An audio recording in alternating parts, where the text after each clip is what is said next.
So I put a post up about the largest land owners on Earth. So, and I didn't say like number 1 through 4. It's just 4 of the top. So the royal family of Great Britain, almost 1 billion acres of land worldwide, including Great Britain, Northern Ireland, Canada, Australia, all throughout the Caribbean, a variety of different places. The Catholic Church, millions of acres. So the Vatican City is an independent state. But then there's millions of acres of global land, and then there's hundreds of Vatican embassies throughout the world, which are legally titled to the Holy See as an independent nation. This one caught people by surprise. Farmland in China. So the Chinese dairy farm, Madujing City Mega Farm, is owned by Russian and Chinese owners. The company owns more than 22 million acres of farmland in China. And then, of course, the Saudi royal family controls 830,000 square miles of the Kingdom of Saudi Arabia and a variety of international holdings. So this post, semi-controversial. I'm not sure why. I was going to ask you, why do you think it's controversial? Well, people have strong opinions about, how, especially when it comes to the royal family and the Catholic Church, rightfully so.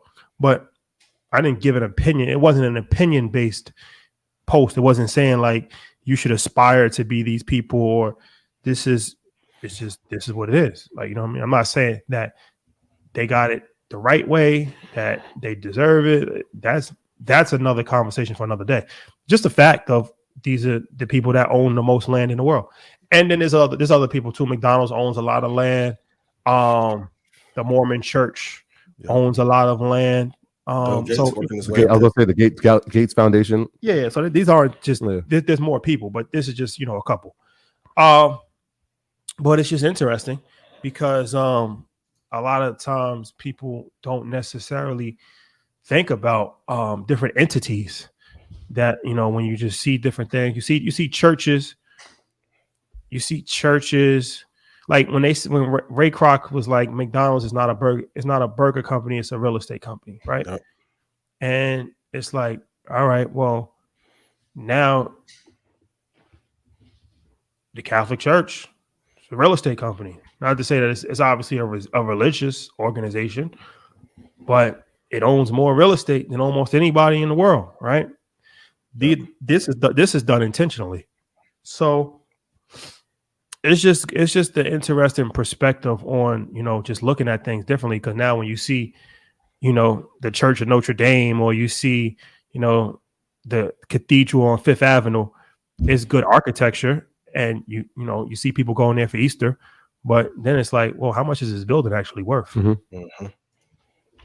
Yeah, I think that article came to be right around the coronation of the King of England, and we saw about the amount of property.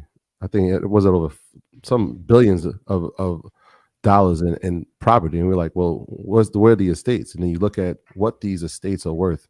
You talk about Buckingham Palace worth over $4 billion. And you look at all these palaces that are now under his reign. It's like, wait, wow! Like you're not thinking of it. Well, we talk about the British rule and we talk about the land. We talk about the real estate play too. It's like, man, this is done intentionally, and this is strategically done for generations. When we talk about generational, this is beyond that. Yeah. Any thoughts on this, Ian? Xander says hi. He was like, "Are you on stage?" I'm like, "No, but I'm doing a show." But this is why I always say study the top 5. Like, you don't have to listen to me. Like, study the top 5 governments, top 5 countries, see where they are buying, what they're looking to buy, and what they're because they have to also deploy capital because they need a return. Of course, the church organization is non-taxable, so there's some benefits there. You also told me what was it 2 weeks ago about the 60 Minutes piece. Oh yeah, church into that, but there's some ruins there during the recession. Everybody should. If you haven't watched that 60 Minutes piece about the Church of Latter-day Saints, is very interesting. That's the Mormon Church. Yeah, and they have So they're obviously tax exempt organization, like as all religious organizations are, but they have an investment arm. So this is the thing about just charities in general. A lot of people don't know. You only have like most charities are only actually using like 5% of the money that they actually bring in for charitable endeavors. Yeah. Like 90%, 95% goes to operational expenses.